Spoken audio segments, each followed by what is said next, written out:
Hello and welcome to Good Evening Britain, a Force for Good's weekly show coming to you live from our studios here in the heart of the great British city of Glasgow with me, your host, Alistair McConnachie, broadcasting on our digital platforms throughout the United Kingdom and across the world. We're bringing you quality pro-UK comment and analysis every Wednesday from 7 until 8 p.m, broadcasting on YouTube, on Facebook, on Twitter and on TikTok. And as always on TikTok, the best viewing experience will be had at our youtube.com or our facebook.com pages. And we have a guest this evening coming up at the bottom of the hour. It is the great Ash, that Preston journalist. Really looking forward to speaking with Ash, and we're going to be talking about what's basically going on at the British Parliament these days and what it bodes for the future, and we'll have a lot to knock about the park as far as that is concerned. That's at 7:30, which will just be after our competition, which is for this fantastic little Union Jack sew-on patch which we've got here, and that will be the competition winner after our competition, which will again just be at the bottom of the hour before our guest comes on. And our guest is Ash, that Preston journalist. Hello to everybody coming in on TikTok, and hello to everybody coming in on Facebook.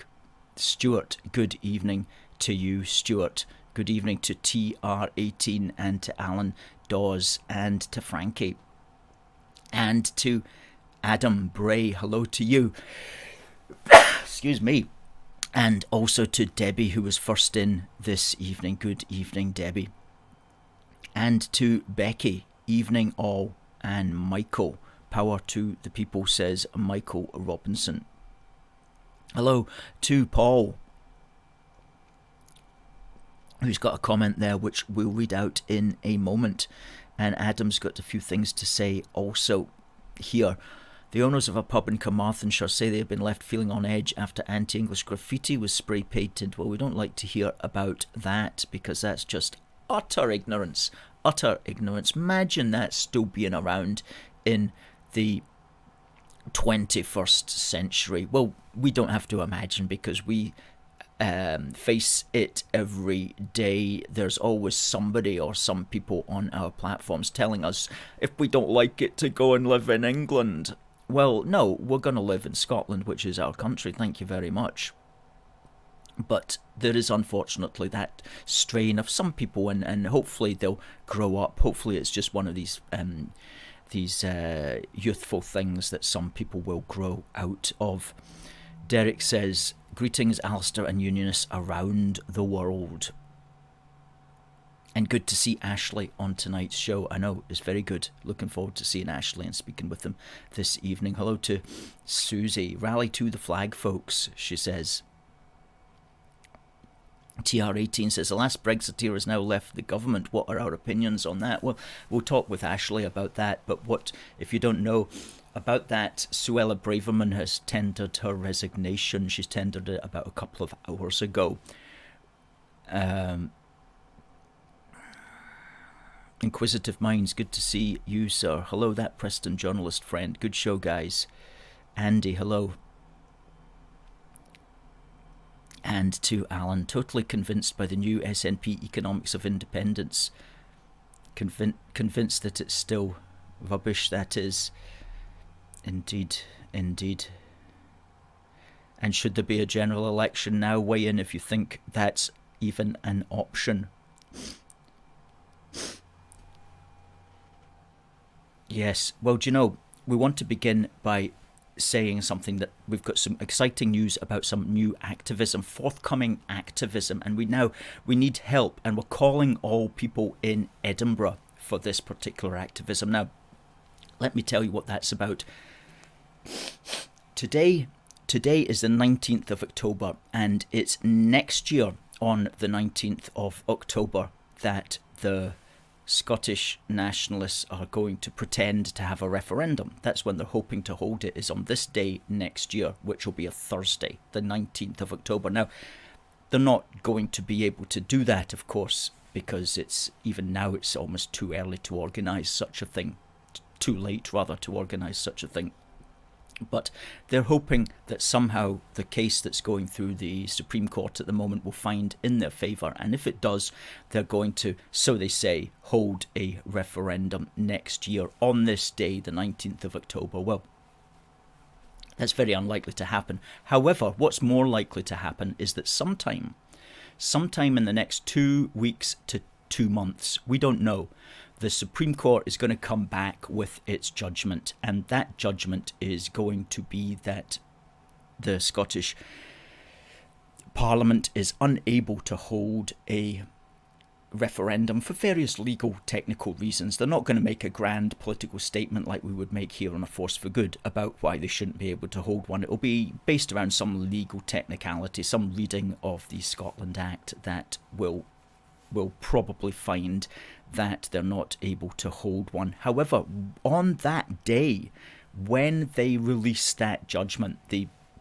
Scottish Nationalists are planning to have a big rally outside Holyrood in the late afternoon, and they're hoping to be able to fly the flags, and they're hoping to cry and moan and have a big pity party outside Holyrood for the benefit of the television cameras, for nothing else other than that, for the benefit of the television cameras. Now, as I say, we don't know what day that is, other than it will be a weekday, and it'll be mid to late afternoon outside Holyrood. They're going to be having their cry and moan pity party. We, A Force for Good, are going to go along at the same time, okay? Now that'll be fun. And I'll have my megaphone, and we'll have folk there with some flags, and we'll have some posters which are spelling out the sort of things, the sort of truths that we're talking about. We only need a small number of us, folks. But if you're watching, and if you live in that area, Edinburgh or thereabouts, and you can make it to Holyrood at short notice, then please contact us, because what we're going to do is we're going to build up a list of people that have said, I'm going to try to be there. Keep me informed. And if you're one of those people, please do contact at aforceforgood.uk. Okay, we'll add you to our list, and on that day, as soon as we hear, we will alert you to say all systems go, and we'll give you the meeting point, and as usual, we'll supply all the materials. Okay, so what we need now is names of people in the Edinburgh area or thereabouts who can get to Edinburgh at short notice for mid to late afternoon on a weekday. You tell us that you may be able to make it. We'll add you to our list, and please contact us about that. So it's going to be like a very we'll be ready just to drop everything and go at a minute's notice. We need to know if you're going to be able to join us there at that time. So if you think that sometime in the next 2 weeks to 2 months you'll be able to join us, contact us, please. Contact at aforceforgood.uk. We'll put together a list of people, and we'll get down there, and we'll make sure that the pro-UK voice is heard. We'll make sure that we make it clear to the television cameras that those people, the Scottish Nationalists, do not represent the majority of people in Scotland, and that we, A Force for Good, will be standing up for the pro-UK majority. And what sort of things will we be talking about? Exactly what I'm about to speak to you in a minute.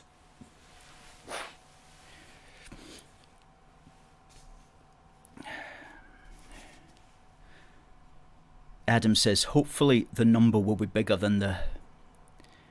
Well, it's not likely to be, Adam, because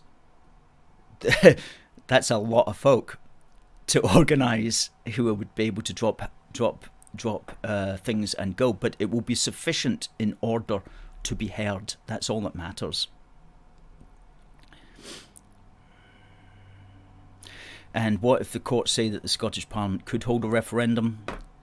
That's unlikely, but time will tell.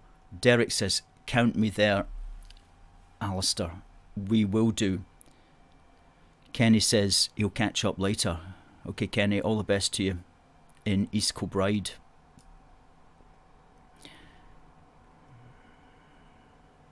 Susie says it's Trafalgar Day on Friday, Rule Britannia.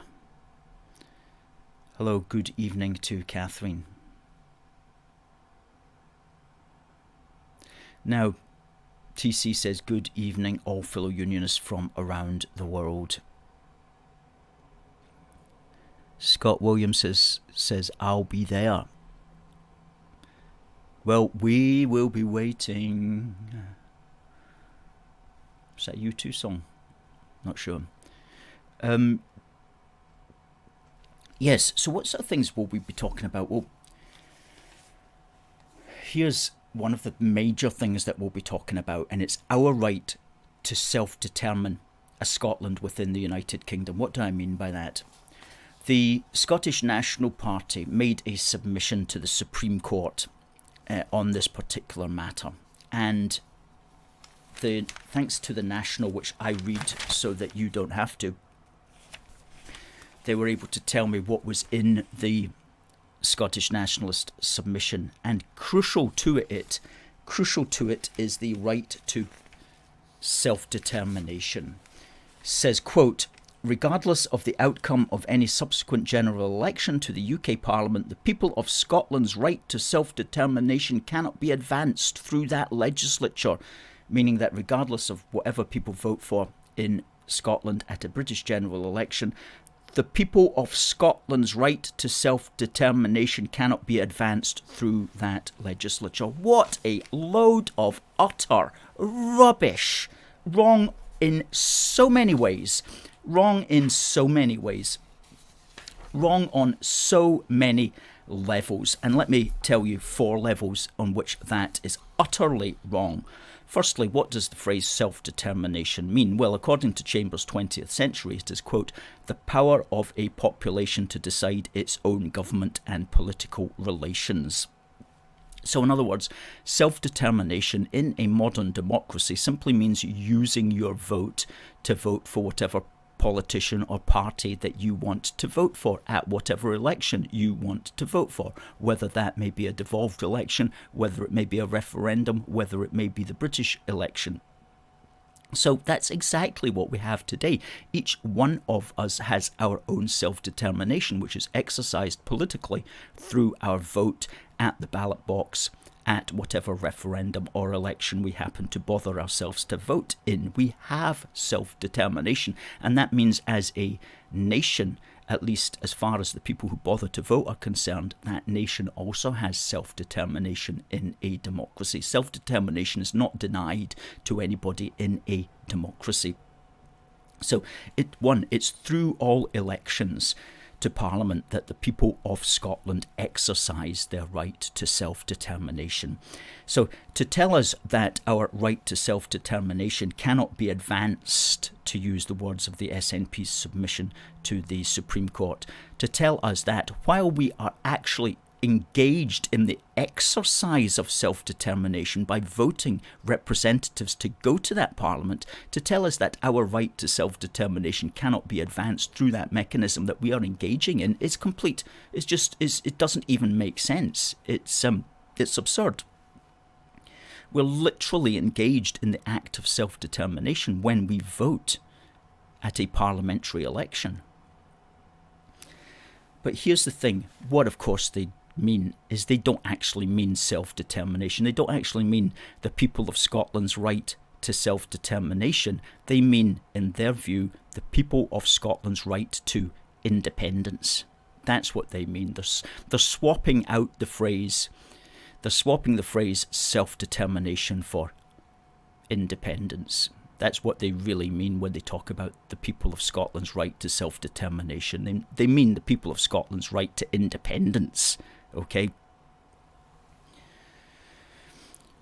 And also when they use that phrase, the people of Scotland's right to self-determination, they're not including us in that definition of the people of Scotland, okay? They're not including us, the people of Scotland, who exercise our self-determination and our right of self-determination to stay in the UK. They're not including us when they talk about the people of Scotland's right to self-determination. We're not meant to be included in that phrase. The SNP is not referring to those of us in Scotland who want the British Parliament to maintain our right to continue to self-determination, to continue to self-determine in a Scotland within the United Kingdom. Okay, I'm going to say that again.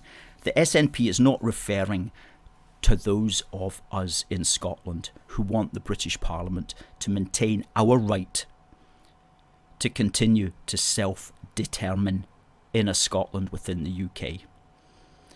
They're not referring to those of us in Scotland who want the British Parliament to protect our right to continue to self-determine in a Scotland within the UK.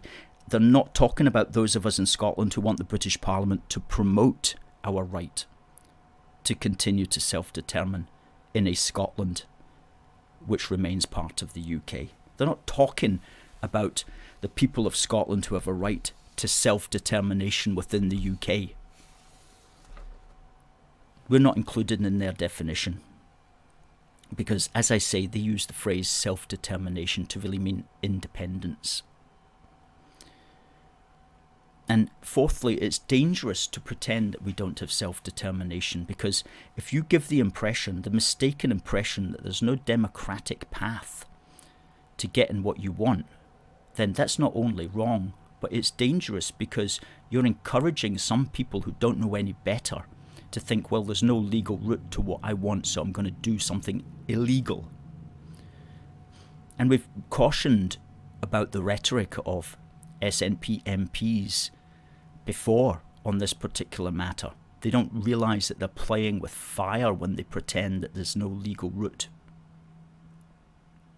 because they're just encouraging some people to do illegal things.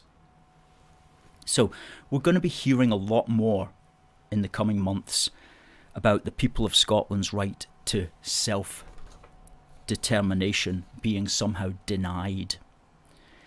And it's going to be for us at A Force for Good to point out the reality, which is that we are already a self-determining people.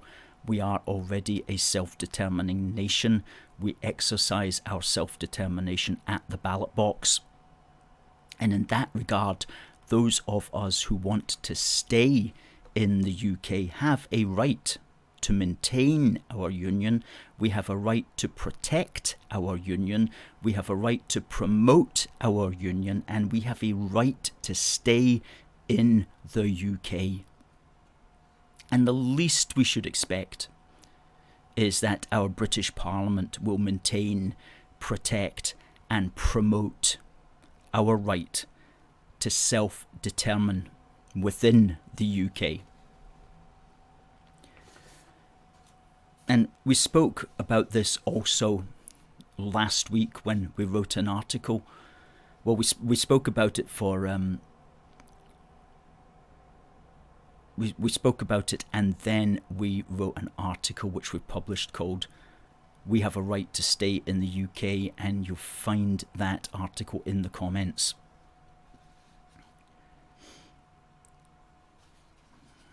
Because I see this a lot, especially reading the Scottish press, is that these debates, the debates are always framed from the perspective of the moaning Scottish nationalists. It's like they're moaning about them not getting their way. What can we do to try to help them to get their way? That's always the perspective of every article that's written on this particular matter. It's never written from our perspective, from the perspective of people who want to maintain the union, who want to protect the union, who want to promote the union, and how can we best continue to do those things. It's never, articles are never written from those perspectives. Well, that's got to change, and that's what we're about here at A Force for Good.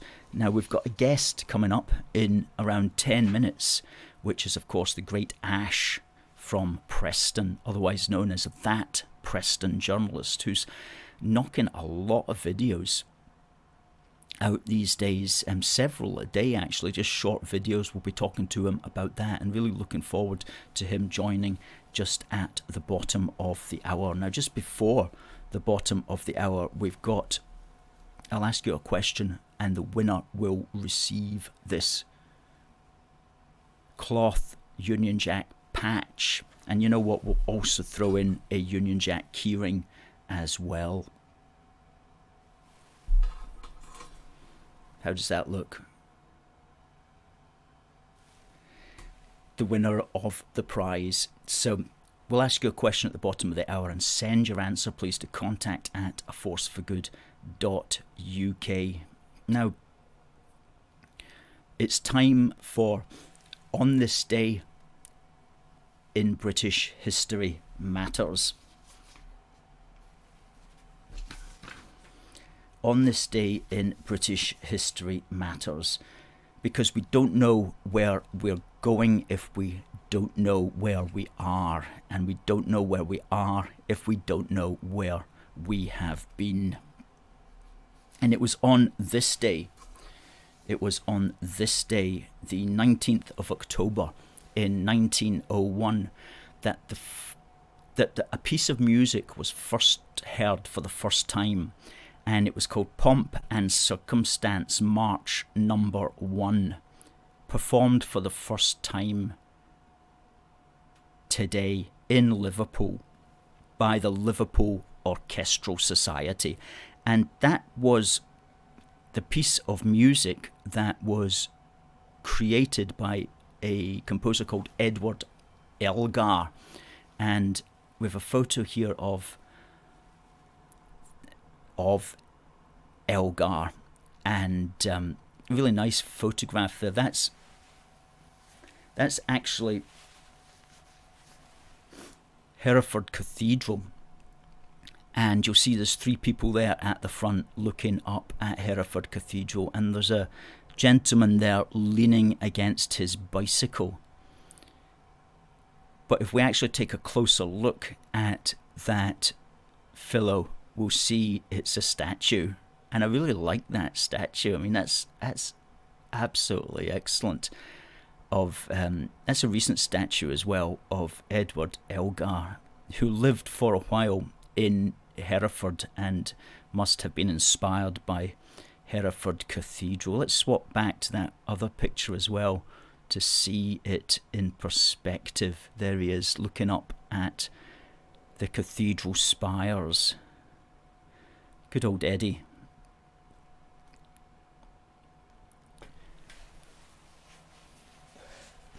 Now, okay,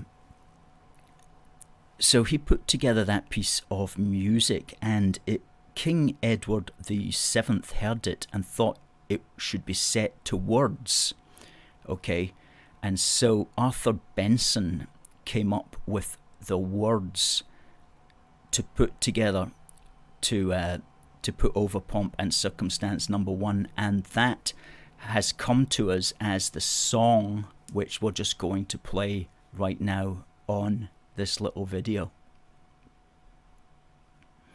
Thank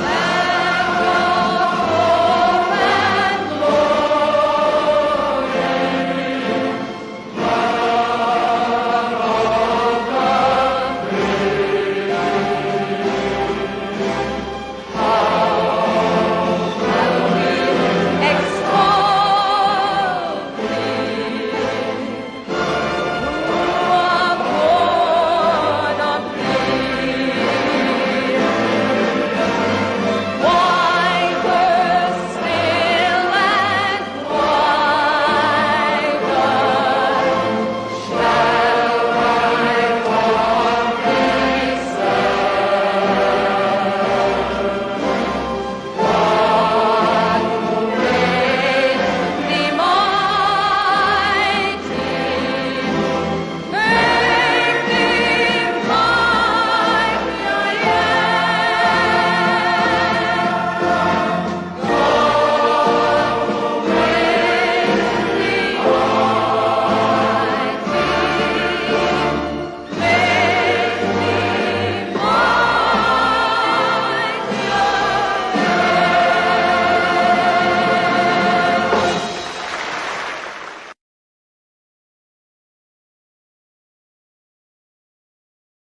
Fantastic. That's what a version that is as well. Vera Lynn singing Land of Hope and Glory, which was the words that Arthur Benson put to the music Pomp and Circumstance by Edward Elgar, which was first performed today, 19th of October in 1901.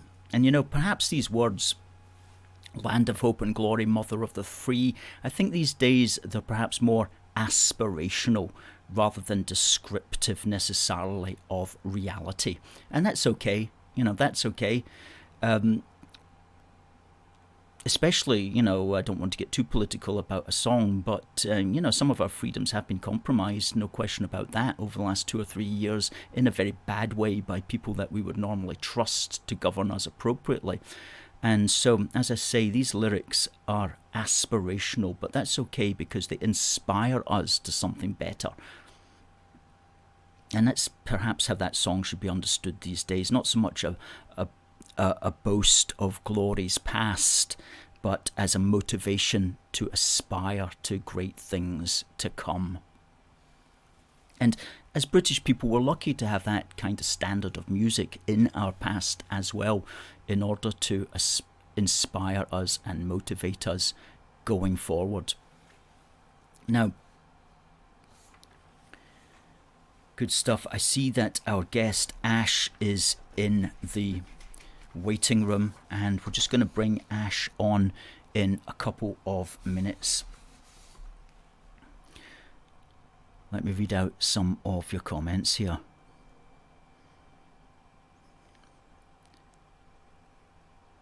Becky says Goose Pimples, absolutely. Crescendo was amazing. TC says absolutely beautiful. This is why those Scottish Republican separatists will never split up our wonderful union. Absolutely.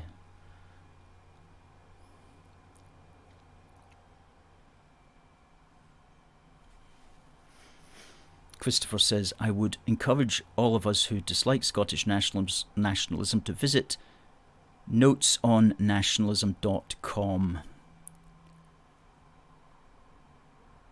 for a breakdown of the Scottish National Party's concept of a new currency with borders, which is absolutely bonkers. I mean, I was reading the National because you don't have to.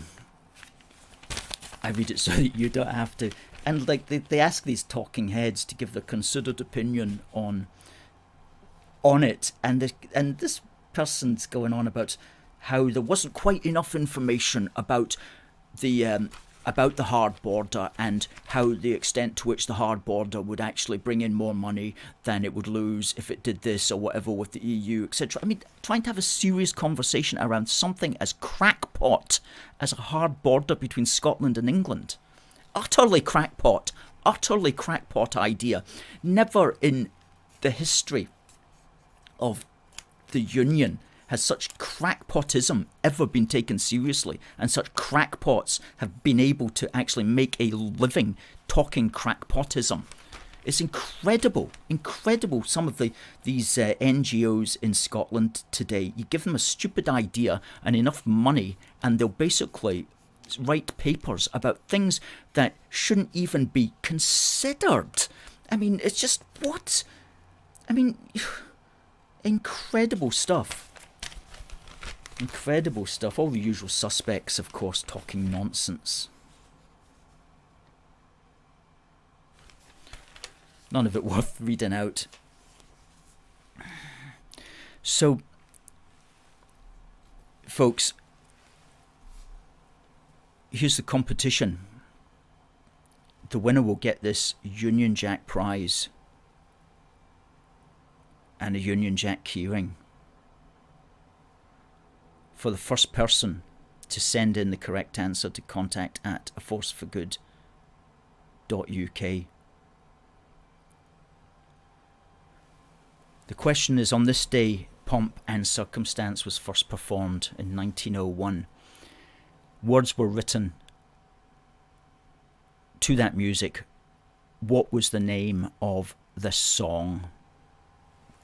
What was the name of the song that has the background music that's written by Edward Elgar?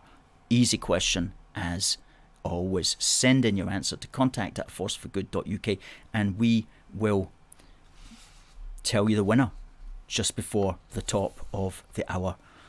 Okay, ladies and gentlemen, please do say hello to our good friend and colleague Ash, and please do ask Ash questions as well, and if we see the questions we'll ask Ash.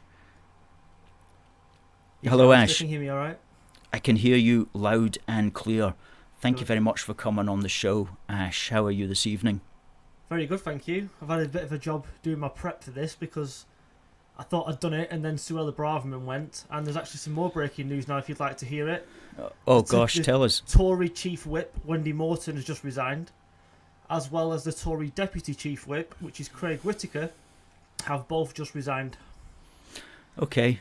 So we've got a government in full-on collapse at the moment. That's incredible. It really is incredible. What do you make, and some of our viewers may not be aware that Suella Braverman resigned about a couple of hours ago, and she resigned ostensibly over a mistake that she claimed to have made regarding some kind of diplomatic procedure or something like that.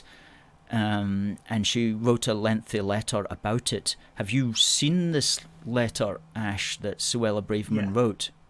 Yeah. So what do you make of all of that? She sent an email from her personal email, and it contains sensitive information. And obviously you've got a works email for a reason, i.e. a parliamentary email, a ministerial email, and it's broken parliamentary procedure.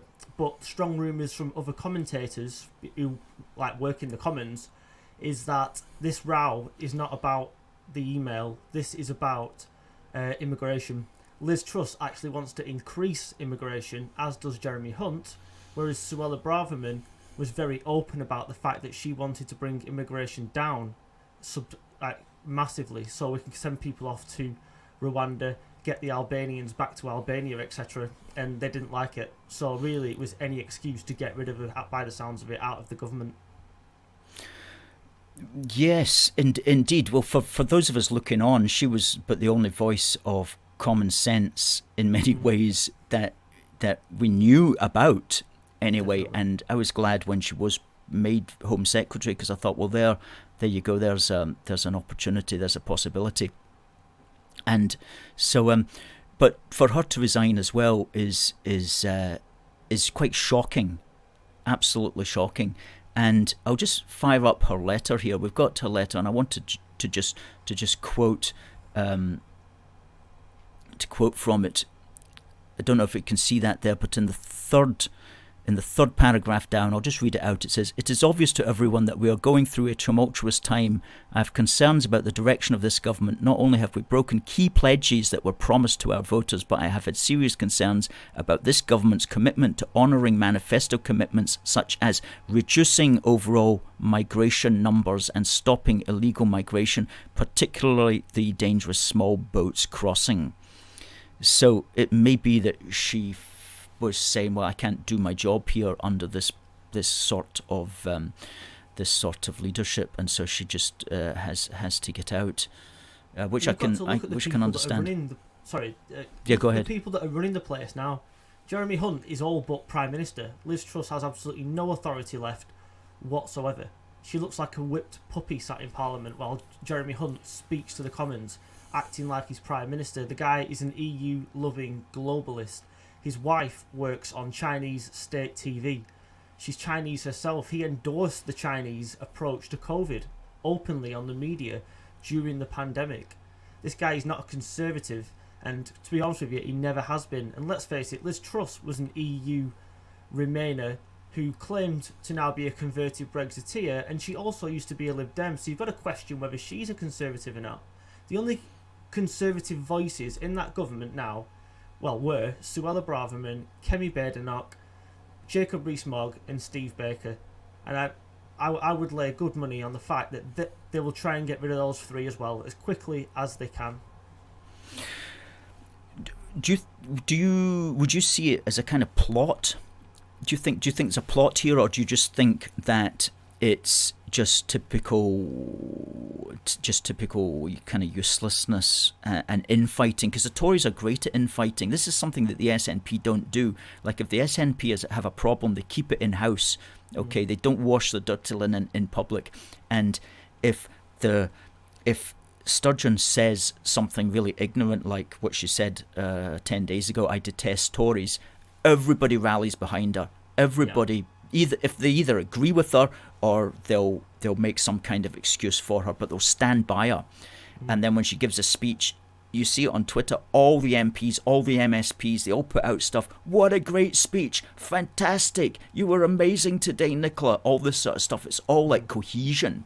Whereas a Tory says something mildly controversial and all the other MPs go, well, I don't believe that. Well, I agree with most of what he says, but I don't agree with that. No, they all, none of them stick together. And that's why they're, as a party, they're weak. It's a class thing as well. It's like a kind of Tory. It's an attempt to get to be socially accepted. Okay, people on the left, hard left, Scottish nationalism, they don't care about that. You can think of me what you want, is their impression. But Tory types of people, they have to be like socially, they have to be like, everybody has to like them and they have to go along with the crowd. So it's a weakness. It's a weakness, not just a Tory weakness, but it's a kind of class weakness, I think, at a particular level. But to get back to the point you were about to say there. Oh, it's undoubtedly a plot.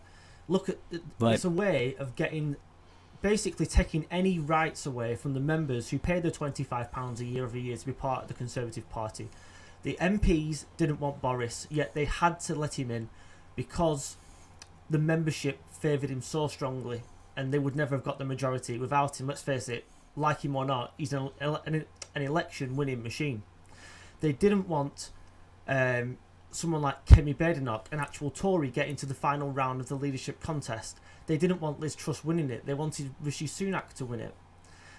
They would have preferred Jeremy Hunt in the last round of leadership elections in 2019, before Boris won it. And now they've finally got their way. They will gang up on anyone they don't like. Just look at the people who celebrated and made comments internationally, when Liz Truss had to reverse her budget.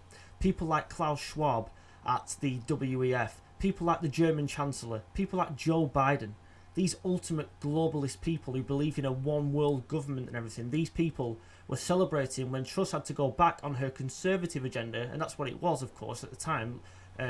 Low tax, high wages, high growth. And when she had to reverse that for this now socialist budget we've got, they were all celebrating, and it's no coincidence. And they're trying to get rid of her as fast as they can. They're replacing any Tory in the cabinet, like I said before, with anybody who believes in this globalist agenda, and it's a complete coup. And the members, Tory MPs now want to change the rules of the 22 committee, which will stop members having a say in the next leadership contest, whenever that'll be. So what's the point in being a member if you don't even have a say in what goes on in the party? If I was a Tory member, I'd be ripping up my membership card now and telling them I'm never voting for them again. Do you know, that's a really good point that not a lot of people will really have thought of, because a lot of people just look on it and they think, oh, it's just like chaos because they're not very good politicians. But it as you say, it makes perfect sense that a certain amount of Tories, I'm not saying this is what's actually happening, but it sounds very like it could very possibly be happening, is that they don't want what the membership chose, and so they're going to get rid of that person and they're going to bring in their own people and back to business as usual, back to the globalist agenda. And of course you've also got the whole question of the mass media, the BBC and many of the newspapers and many of the mainstream correspondents, political correspondents. They were all totally against Brexit. They were all for Remainers. They've never forgiven the British people for, amazingly, that peaceful revolution, as it were, was back in 2016 when the people actually voted for Brexit. Nobody expected that. The mass media did not expect that. The Tory party did not expect it. The Tory party did not want it. This is what people forget. I mean, you had here, and Susie Davis makes the point, she goes, Mark Francois and other members are still sound. Back in 2016, you had that. Those people were for Brexit, but that's only a small group of people in the Conservative Party, and they're all backbenchers. They've got no chance of getting into government ever. With no chance of getting into government ever, no. So the mainstream Tory party, as measured by the MPs and the people who control the Tory party, did not want Brexit. And they've never really wanted Brexit. And these people who are Remainers, who have come to be Brexiteers, they're just reluctant Brexiteers, really. It's not, they're trying... And that's why we've never really had a proper Brexit. The potential of Brexit has not yet been realised. You know, you get these people in the SNP particularly going, well, isn't Brexit turning out to be a complete disaster? Well, we haven't really had Brexit properly. I mean, the whole Northern Ireland thing wasn't dealt with properly. And the potential of Brexit politically and economically and culturally and so on, there's really nothing very much has happened as a result of that, because the party doesn't want to make it happen. And I'm not knocking the Tories here, the whole political British establishment doesn't want it to happen, and they all want to get back in, and the media want to get rid of this Tory government, get a Labour government in, and then work their magic somehow to get the Labour Party to try to get us back in to the EU. That's the long-running agenda. This isn't something that's just day to day. This is like they've sorted it out in their heads. And it's like, we've got to get back in within 10 years or whatever, and they'll be working to a plan. The media will be working to a plan to get us back in, and that firstly it requires getting rid of the Tories, you know. What they'll do for people like Keir Starmer, I don't believe for a second he's changed his views, but don't forget he was one of the people going to and from Brussels all the time trying to overturn our votes and everybody else who voted for Brexit. He will take us as close as possible to the EU without actually being official members. He'll have all the legislation on our statute books. He may even bring in some form of freedom of movement again. It wouldn't surprise me at all. I think that's exactly where we're heading. You're exactly right. They've never forgiven the public for daring to defy the establishment. And let's not forget, David Cameron would never have given the people of this country that vote if it wasn't for two things. Firstly, of course, UKIP, because Farage and UKIP scared the living daylights out of the establishment. And secondly, Cameron would never have won the election if he'd not promised that referendum, and that's the only reason we got it. And thirdly, if you, as you correctly said, they never ever thought that the British public would vote to leave and defy the establishment. Yes, absolutely. Do you think? I mean, you mentioned the referendum there, and because of UKIP, do you think, like Nigel Farage and these smaller fringe parties, do you think they've got a potential moving forward as a result of all of this? Well, Reform are just reporting they've had the biggest surge in membership they've ever seen, so that could be a positive sign. However, with Reform, I think they're the main candidate to get an MP if anyone's going to, but Reform have two competent leaders in Dr. David Bull and Richard Tice, but unfortunately they're not very inspiring leaders. And I think for the Reform to make any sort of dent or even get one or two MPs, they're going to need a big hitter, and that big hitter has to be Nigel Farage. I'm amazed he's not made any bigger noises yet, but he's certainly been more active recently, and there are rumours that he's planning a comeback. And I think the scene couldn't be set any better for a Farage-type character who can galvanise such support to come back and potentially win a seat. Yes. And even if he didn't win a seat, or if the party didn't win a seat, they would make a huge dent in the Tory vote, as they would have done at the last general election had Nigel not stood his candidates down.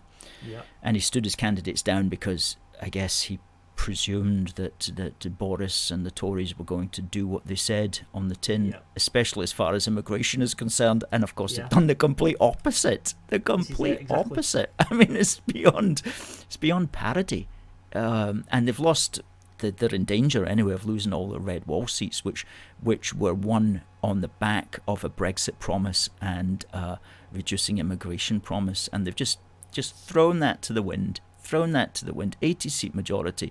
They couldn't have made a worse job of it. It's really it's upsetting to see such a political incompetence, or maybe is what you're kind of implying there, is maybe that's the globalist plan, because certainly globalism, as in open borders and absolute free movement, of people, and indeed free movement of finance, is part of the globalist plan for the world, or at least for the Western world, anyway. If the polls are anything to be believed, I know they're not going to be accurate, are they? But they're going to make this time they're going to make Tony Blair's victory look like a hung parliament. They're going to be wiped out to such an extent that I believe anyway the party will split, because what will happen is Labour will win a huge majority, and they will bring in proportional representation, or they'll at least have a referendum on it, one or the other, because this is a freak accident that's happened here, if you like, because Keir Starmer is not inspiring. He would never win a majority in normal times, but the Tories are so useless. Starmer doesn't have to say anything. He hasn't announced any policies. He's simply rising in the polls because the Tories are shooting themselves in the foot at every single term. So what they're going to do this time, Labour will bring in PR, and that will be the end of the Tory party. And it would also be the end of the duopoly, I suppose, with Labour. In my opinion, Labour would split into two parties, and the Tories will split into at least two parties. You'll have the right wing of the party, and you'll have your globalists. And it'll be something similar with the Labour Party. You'll have your more moderates, and then you'll have your hard left, like your Corbynites, and they'll go their own separate ways. And then you'll have a lot more parties vying for a lot more representation, because you'll be obviously under PR, you'll be able to get more representation. That's another interesting and fascinating possibility. I would like to. I wonder about that. One thing you can be sure of is if Labour get in, they will be revolutionary, as they always are, and they will make big changes. Because this is the big difference in my view, between Conservatives and Labour. If Labour get power, they make big changes. I'm not saying for the good, often for the worst, as we've seen with various things under Blair, huge changes for the worst. Yeah. But they have an agenda, and it's like, this is how we are going to remake the country. Whereas the Tories, they don't remake it; they just manage decline, basically, and run from the left as much as they possibly can. That's when they're not agreeing and going along with the left for fear of being thought socially marginalised. So not conservatives anymore. They're scared to be conservatives. Yes, exactly. And if you've got an 80-seat majority and you can't bring in one or two like revolutionary policies, then what is the point of it? So that's what we'll get. We'll get another Labour Party, and they will be revolutionary. They may well abolish the House of Lords. They're talking about replacing it with a Senate of the Nations, which would, of course, be an absolute disaster, because it would just mirror the House of Commons. It would further balkanise the United Kingdom into the concept of 4 different countries rather than one country, which is what we as unionists like to try to keep promoting us as. So when you hear Gordon Brown's behind all of these constitutional changes, you know that it's just going to be like, it's not going to be a good thing. But the thing about proportional representation is interesting. I'm hung up about that. I don't know if it's a good thing or a bad thing or what. Certainly in Scotland it works fairly well, I think, and you do get a reasonable reflection of the vote in Holyrood. And certainly if it was first past the post, if it was all first past the post in Scotland, the Tories would struggle to get anybody elected. But because there's the proportional representation element, they're actually the official opposition. Of course, England and Wales is the complete opposite to Scotland in that respect, because first past the post breeds the establishment, if you will, the duopoly. It continues the Labour-Tory duopoly, and it feeds it, and it keeps them and many of these MPs in their safe seats where they've been sat there for 20, 30 years, and they've got nothing to worry about. They're in a job until they decide to retire on a nice big fat taxpayers' pension, and that's the problem with the system. I think there's no incentive for change, and there'll still be a lot of these Tory grandees when they get wiped out, whenever that may be, who will keep their seats because they've been there for so long. People aren't going to vote against them, and that's a massive problem. The scale of the infight, I can't overemphasise the scale of the infighting. Another commentator has just said that he's been told by a Tory MP when they were going for this vote before on fracking that whips were literally pushing Tory MPs through the right voting lobby, and Jacob Rees-Mogg was screaming at people to go through the right lobby. These Really? people couldn't agree. Yeah, these people could not agree on the colour of an orange. They're finished. For many years to come, they're finished. There's no way back from this. Even if they brought Boris back, who, believe it or not, is top of the opinion polls to be the next Prime Minister in Tory member circles, they've done it to themselves. They're finished. Yeah. Do you know what? You may well be right. There's certainly, as far as they're concerned, there doesn't seem to be much hope on the horizon at all, and it's a crazy state of affairs. You know, you brought in a lot of good points there that hadn't even occurred to me, and I hope have occurred to you. It won't have occurred to many of our viewers either. Handyman Sam says, I feel betrayed. I voted Tory last election because of their immigration policy. I don't want mass immigration. Who do I vote for now? Well, that's a good question. People have got, isn't it? Yeah.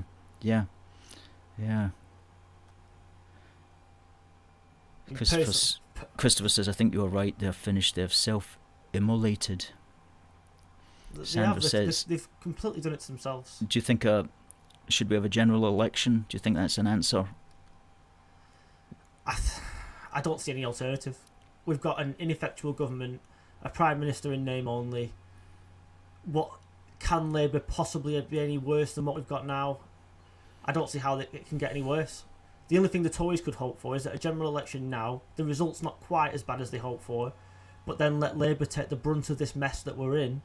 And I'd very much doubt Labour would be able to do anything much different to what the Tories are doing, and then they hope to come back with a better candidate in a few years' time when another snap election's called, possibly.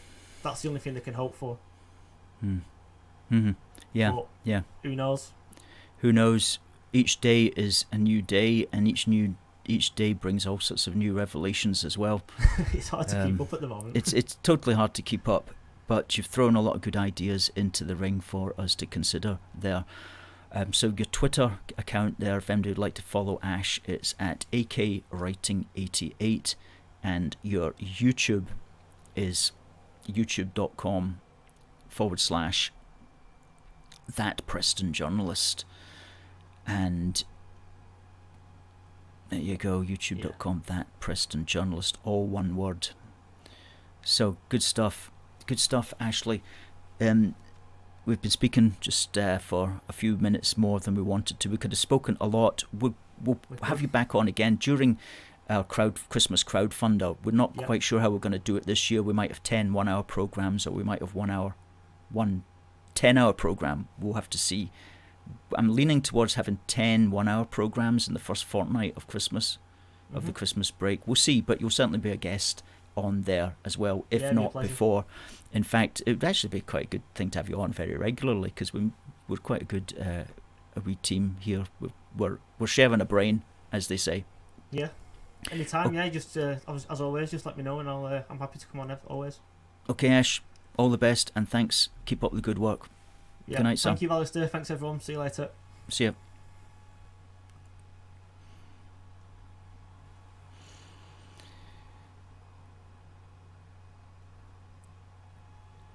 Great.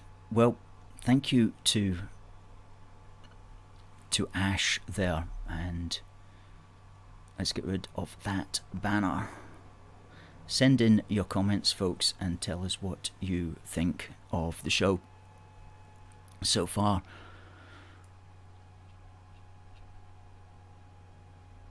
Debbie says, good night, Ashley. Handyman Sam says, good man that, Ashley. He absolutely is. Nelson says, Ashley is great. Christopher says, go for 10 1-hour programs. Good advice, I think, Christopher. Stuart says, thanks, Ash. Alan says that the chaos will continue because the Conservatives know that a general election will not be good for them. I think that's possibly so. That's possibly so, Alan.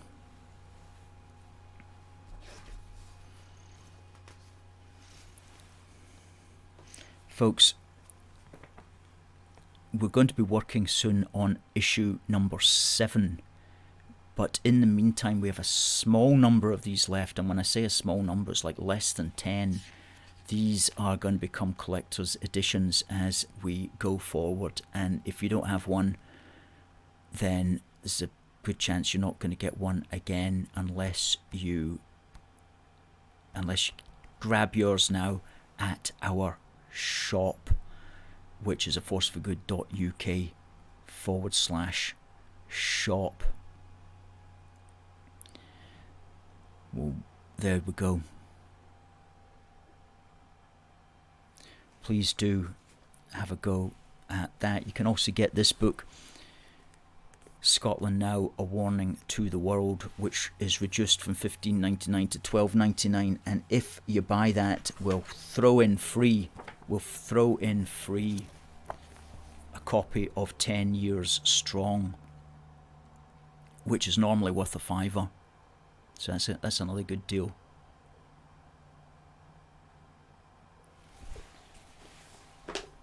And what we've also got, folks, is this cracking wee badge at our shop. We call that the Maintain Union, because it's got Maintain Union through the middle there, and it's got the 4 flags of Scotland, England, Northern Ireland and Wales surrounding a Union Jack. That's our Maintain Union badge, which you can get as well at our shop.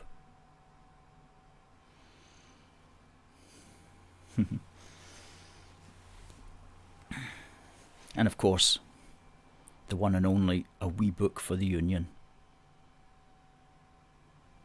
at our shop.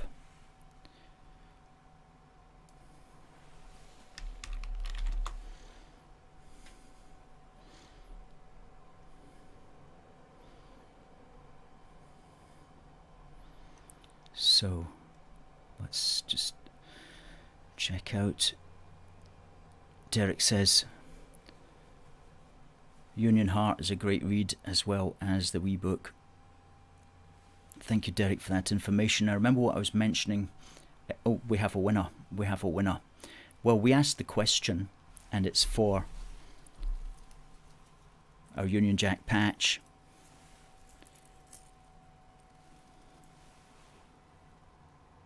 And our Union Jack keyring.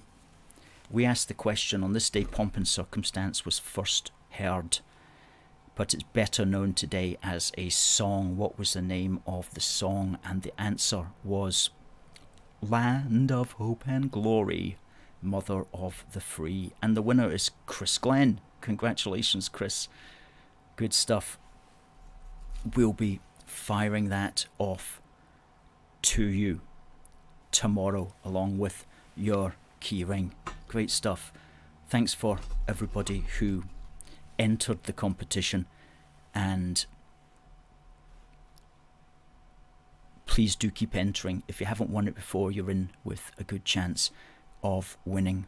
Now, I started the programme by saying that we're looking for people in Edinburgh who are able to, at short notice, are able to join us when the Supreme Court makes its decision. It will be a weekday and it will be mid to late afternoon, and we'll only be able to give you several hours notice. But if you can join us outside Holyrood, please tell us, send us a message. Or if you just think that you might be able to and that you'd like to be kept in the loop, then please do contact us at contact@aforceforgood.uk, and we'll add you to our list. And on the day, whenever that day may be, within the next 2 weeks to 2 months, we'll fire a message out to you. We'll contact you if we can by text or by email, and we'll tell you where to go and what to do. So please do, if you're in the Edinburgh area, contact us about that. Debbie says, well done, Chris, as does Alan, as does Derek, as does Nelson, as does Susie, as does Becky and Catherine and Stuart. Lots of congratulations coming in, and Christopher says, thank you, AFFG. Great stuff. We're going to be here, obviously, next week. Thank you to all the comments. Thank you to everybody on TikTok. Thank you especially to our guest tonight, Ash that Preston Journalist, whose YouTube page is well worth a follow, well worth a watch. And we'll be back next Wednesday, so it just remains for me to say, God bless the United Kingdom and God save the King. See you next week.